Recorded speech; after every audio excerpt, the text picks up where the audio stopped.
Compañera Fiorella, por esta información. Tenemos hay algunas claquetas, forma parte del informe que presenta cada mes, cada primero de cada mes, el Instituto Nacional de Estadística e Informática. Es la incidencia, señores, en la variación del índice de precios al consumidor en Lima Metropolitana. Por un lado, se recaba información sobre la variación de diciembre de 2022, ¿no? La papa blanca subió 14.78%, el pasaje en el taxi también 3.57%, la papa amarilla 16.26%, el menú en restaurantes también se ha visto reflejada en este último recojo de información por parte del INEI, pasaje en ómnibus interprovincial. El nivel de incidencia justamente marca el impacto que tiene esto en la canasta, por supuesto, de las familias de los hogares peruanos. Y por otro lado tenemos la flechita hacia abajo, la flechita en azul que nos demuestra los productos que más han caído. El gasol, el limón, 12.34%, la variación, eso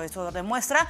El pollo eviscerado, que ha sido un dolor de cabeza en la primera parte del año 2022. El mango, el gas doméstico envasado, que es el balón de gas que suelen comprar las familias en nuestro país. Ahí está. Tenemos otra gráfica, pero esto recoge enero-diciembre para que ustedes se den cuenta cómo o cuáles fueron los productos más golpeados, los que han tenido una variación de precios por encima del 100%. Productos cuyos precios subieron más, de acuerdo a información del Instituto Nacional de Estadística e Informática. Si ustedes lo pueden ver, el acceso es completamente transparente en la página oficial. El papa guairo ha subido 135.29% en el año 2022. Papa amarilla, 130.39%. La papa blanca, 76.72%. Papa color, 66.67%. El limón, fideos secos de pasta larga también ha subido. Huevos de gallina, 47.04%. Eso guarda correlación evidentemente con los reportes que solíamos sacar en RPP, en la plataforma de televisión y también en la plataforma de radio, las quejas de los padres, de las madres cuando hacían el mercado y veían evidentemente que a la hora de pagar pues se le complicaba muchísimo cuando hablábamos justamente de la papa y sus variedades. Los productos cuyos precios bajaron entre enero y diciembre del año pasado, caballa.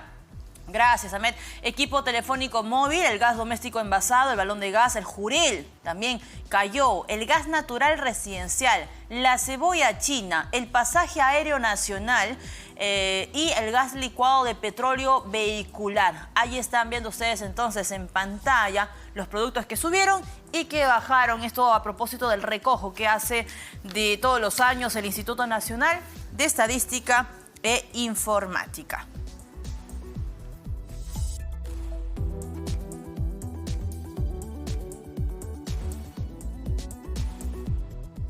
Muy bien, vamos a conversar inmediatamente con Paola del Carpio, economista de redes, de estudios para el desarrollo. Paola, ¿cómo estás? Bienvenida. Buenas tardes, gracias por la invitación, Valeria. A ver, en principio, ¿cómo estamos cerrando en temas de inflación este 2022? Por encima de un 8%, casi 8.50% a nivel nacional en Lima Metropolitana. ¿A qué se debe esto?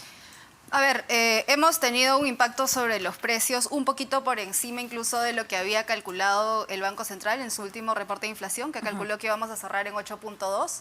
Pero, a ver, 8.2, 8.5, el punto es que es bastante elevada y por encima de nuestro rango meta, que está entre 1 y 3%. ¿Qué hay detrás de eso? Sobre todo factores internacionales que están desde el 2021. Desde junio del 2021 estamos fuera del rango meta. Tiene que ver con incrementos en precios de los commodities cuando se empezó a abrir la economía mundial y no había suficiente oferta. El problema que hubo en China también con los nuevos cierres. Bueno, todos conocemos, por ejemplo, en la parte interna, ¿no? Incrementos en los precios de los fertilizantes, del petróleo, de insumos importantes para nuestros alimentos. Y de hecho, ahí a mencionar con los productos que estabas leyendo hace un momento, ¿no? Lo más importante, lo que más ha aumentado son los alimentos y bebidas no alcohólicas, casi en 15% en el acumulado del año.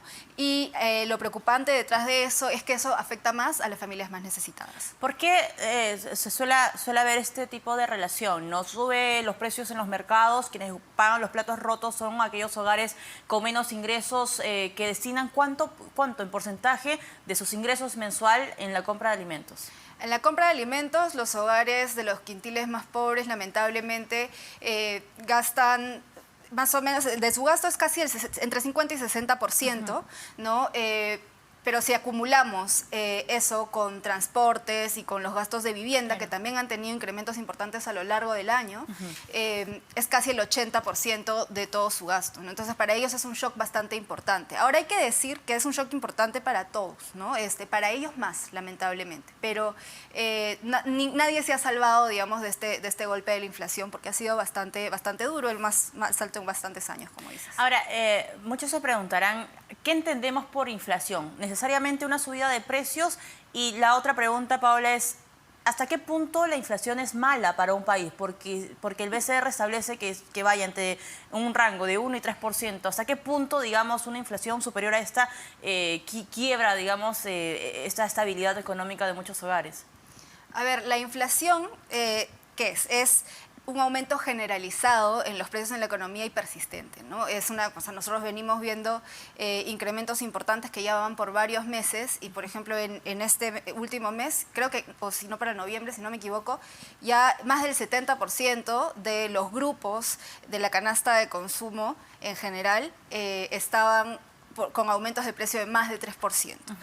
Que si es buena o mala la inflación, obviamente a nadie le gusta que suban los precios, pero normalmente, digamos, en una economía saludable que crece, donde crece la demanda junto a la oferta, donde crecemos todos, digamos, claro, hay más demanda, hay mayores precios, pero esto debe ir de la mano, en principio, con también mejoras de productividad, mejoras que implican que tenemos mejores ingresos para hacer frente a esos precios. Porque al final lo que importa, más allá del número que es el precio, es nuestro poder adquisitivo. ¿Cuánto puedo comprar con lo que yo gano? Eso es lo que importa al final del día. Ahora, ¿qué tenemos que esperar para este año 2000, al menos este primer trimestre? Porque lo que ha señalado en algún momento y en la última presentación el presidente del Banco Central de Reserva es que esto se va a calmar y va a llegar al rango, o sea, va a retroceder entre 1 y 3% en el segundo semestre probablemente de este año. Ahora, pero hay otra preocupación también de Velarde que señala que lo terrible sería regresar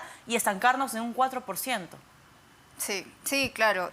Y acompaña eso de lo terrible de no mejorar nuestra productividad, todo lo que te decía, ¿no? Entonces, y por el lado del empleo también, que lo hemos visto muy precarizado. Entonces, si no mejoramos por el otro lado de la ecuación, también no podemos esperar mejorar mucho por ahí, ¿no? Ahora, algo a resaltar de positivo, para no ser totalmente negativos, es que, mal que bien, el Perú, y resaltando el trabajo del Banco Central, ha venido haciendo un muy buen trabajo haciendo frente a la inflación, ¿no? Desde lo que se puede con la política monetaria, el Banco Central inició el trabajo muy temprano, y en comparación a otros países de la región, claro, tenemos una inflación alta, pero menor que nuestros pares. O sea, Chile y Colombia están en inflación de 2 cifras, ¿no?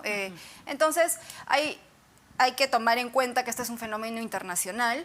Y también, ya para entrar a la parte un poco más de las advertencias y los riesgos, claro, están los riesgos internacionales que pueden tener que ver con qué pasa en la economía de China, qué pasa en la economía de Estados Unidos. Pero hay una cuota nacional. Pero hay una cuota nacional importante que no ha sido la protagonista quizás al inicio de este año, pero que ahora que hemos visto, por ejemplo, el tema de las protestas, la enorme inestabilidad política, la confianza empresarial que no se recupera, además sumarle lo que estabas mencionando, que creo que van a hablar más adelante, del tema de los fertilizantes que hasta ahora no se soluciona.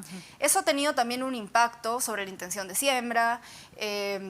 También, lamentablemente, hemos tenido algunos meses de sequía en la sierra, que según el CENAMI ya se va a empezar a revertir, pero que todavía no estamos viendo el impacto de eso, pero ya ha habido un periodo en el cual no ha habido lluvia que esté alimentando, digamos, a los cultivos, ¿no? Entonces muchos han decidido aún no sembrar, probablemente lo harán ahora. Ahora, ¿qué va a pasar en los próximos meses? Porque, claro, no es el tema, o sea, es un fenómeno internacional, mundial, para ponerlo en esos términos, pero justo hoy día hablábamos también con algún especialista que vamos a tenerlo en el programa más adelante, y decía que ya la escasez de fertilizantes, la ausencia de fertilizantes ya ha golpeado a los sembradores de papa, que la siembra empieza el último semestre del año pasado.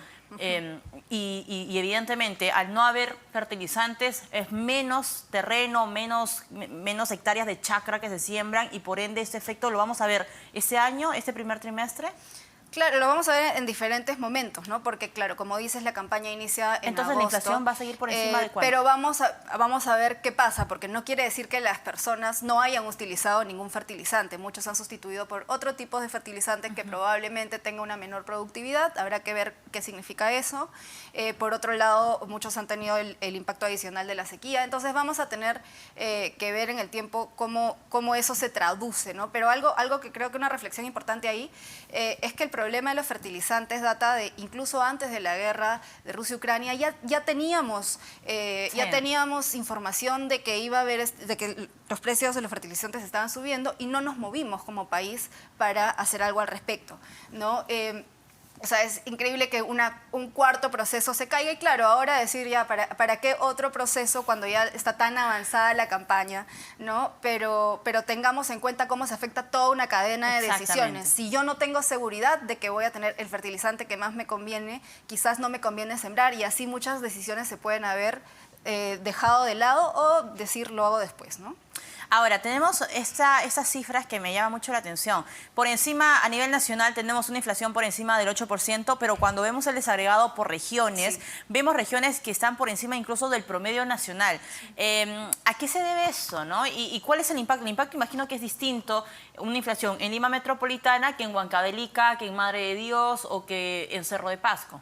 Sí, ahí hay como dos factores importantes. El primero es el más obvio, que tiene que ver con los costos de transporte que puede haber y claramente los costos de transporte por sí mismos han sido un factor con inflación, entonces eso afecta más a algunas regiones que a otras. Y el otro es que el INEGI considera diferentes canastas de consumo por ciudades y algunas tienen un mayor peso del lado de los alimentos, ¿no? Y justamente este es el rubro que más impacto ha tenido sobre los peruanos. ¿Hay alguna relación entre inflación y pobreza? La inflación, especialmente cuando es alimentaria, que es lo que más estamos sufriendo en este momento, tiende a afectar más a los más pobres porque justamente son quienes destinan una mayor cantidad de su gasto a alimentarse, ¿no? Entonces, y también porque probablemente uno dice, bueno, entonces ¿habrá un efecto sustitución? Sí, sin duda, ¿no? O sea, los hogares sustituyen como pueden. Si un producto está muy caro, van a tratar de encontrar otro y van a hacer, pero eso tiene un límite, ¿no? Y probablemente los hogares que ya están en mucha necesidad, ya hicieron bastante sustitución y tienen ya pocas alternativas para seguir sustituyendo. Por eso son los más afectados. Entonces, sí tiene sentido cuando el ministro de Economía la semana pasada decía que el nivel de pobreza no iba a haber una recuperación en pobreza. Es difícil esperar eso, ¿no? Es difícil esperar eso porque vemos que el poder adquisitivo está muy afectado. Por un lado, tienes empleos que, o sea, ¿hay mayor empleo? Sí. ¿Hemos recuperado los niveles prepandemia? Sí. Ha habido mayor empleo formal también, pero más rápido ha crecido el empleo informal. O sea que en promedio se ha precarizado el empleo. Las personas están ganando menos y pagando más. Entonces es muy difícil esperar que nuestras cifras de inflación, que tienen que ver justamente que es de pobreza, que es pobreza monetaria, caigan, ¿no? Justo para este año. Muy bien.